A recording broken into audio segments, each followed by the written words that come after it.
Rebecca again. We're back here with 411 on 911. I have Amanda here today, and we're going to kind of go with the theme that's been starting off every one of these videos is Sac PD's hiring dispatchers, and we need them in a big way. We're actually going to talk about what it takes to be a dispatcher, what we do here, and what it takes to really get in and start working here. So we're hiring, and we are very, very short. Very short. How short are we? Oh my gosh, we are so short. We are working like at bare bones right now. Our call volume has increased greatly. In the 90s, we had 80 plus dispatchers, and now, you know, we have maybe 60. Maybe? Maybe. So we're very short. And so obviously over the last 20 years, the population in Sacramento has grown, Yes. and we've almost had half of our dispatchers. So we definitely need you guys. We are desperate. What would you say the top 2 things we do in this job are? Probably answer phones and radio dispatching. Is it just 911 calls, No, or? so we answer 911 calls, we answer emergency line, the 7-digit emergency line, like when you call from a cell phone, non-emergency calls, that type of thing. Okay. And when you say dispatching officers on calls, what does that mean? So when you enter the call from the phone desk, that gets transferred over to a radio dispatcher who sends the officers on the calls. They basically voice information to the officers. So like, for instance, when you're watching Cops, we're that voice that you hear over the officer's radio. Okay, that makes sense. So when you're taking the phone calls, are you talking to officers? Are you talking to people in the city? Everybody? I mean, is it like working in an AT&T call center, or is it totally different? You're kind of talking to a little bit of everybody. So we take calls from citizens, sometimes officers, other agencies. We also coordinate with other agencies when needed. If we need to go out and, you know, go find somebody, go check on somebody, go see a car somewhere. We do all kinds of stuff. Okay, and then let's go back to that radio dispatching side. I'm on the radio, like 107.9 on the radio, No. or? No, we have semi-private radio channels that we broadcast onto the officers that we just broadcast information on, and we give very little information. We try to keep as much to ourselves as possible. But it's basically the call taker enters the call for service with information on it, gets over to radio then relays it. So telling officers where to go, what to do, Yes. anything they need to know safety-wise, Yeah, anything safety like that. issues. We run driver's licenses, license plates, all that type of stuff. Okay, and so you think we're busy? Oh my gosh, yes.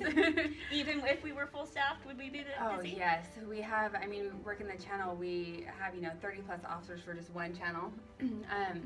While we are short staffed in our patrol, we still have a lot of officers on at any point in time, especially during the daytime with our motor teams and whatnot. So, yeah, So it's very basically busy. a bunch of officers talking at you, and you have to answer all of them Yes. at once. And I mean, our phones, obviously we're 24/7, so we're getting phone calls all day all the long. time, and even just questions. Like, there's a lot of calls that come in that we don't even do anything with the actual call except for just give, you know, answers to people's questions or get them over to the right services that they need. Is there any time that you think is a little bit slower? I want to say Graves is a little bit slower sometimes. Generally from, you know, like 4 a.m. to about 7 a.m. are the slower hours for us. Okay, so overnights and things like that. Mhm. And while we're talking about working overnight, what shifts do we work here? So we work 410s. We have a day shift, we have an overlap shift, we have a swing shift, and then we have a graveyard shift. Okay. So those are our main coverages. And so 410s, that means 3 days off? Yes. I like that. Yes. It's actually really nice. It is. What other benefits come with this job? So you get, you know, the 3 days off, you get medical, dental, vision, retirement, even when you're in training, and you also get paid workout time. That's So really it's nice. Really nice. You find yourself sitting a lot at this job, so Yes. if you can get up and move, it helps you, especially when you work overnight. Yes. What does the training look like? I mean, do I have to know anything coming in here, or? No, not really. I mean, it's mostly just common sense kind of stuff, and we put you through several academies to kind of work your way up to everything. So you first start off with your phone academy. It's about 2 months, and then you're with a trainer, you're solo. We'll put you back through another academy, which is about 2 weeks long, to learn the radio side of things once you're solid at phones.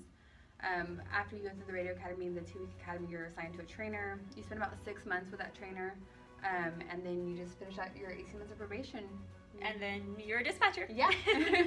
Okay, so probably the most important, what does it take to get in the door and get into that training program? So we require that you're, 18 years old, 12 college credits, a high school diploma. Good typing skills is a big, big plus. Being able to type fast and being accurate with what you type.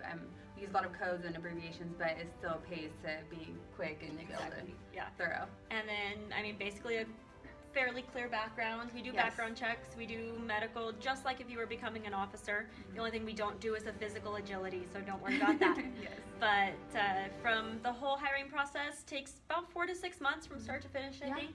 And then, like she said earlier, we put you right into training. You don't have to come. We don't have any previous experience. We like to see some customer service kind of stuff, but you don't have to have dispatch experience at all. Yeah. So if you have any questions, as always, leave them in the comments, and you guys can go to sacpd.org if you're interested in applying. All of the requirements and the application are all online. Thanks. Bye.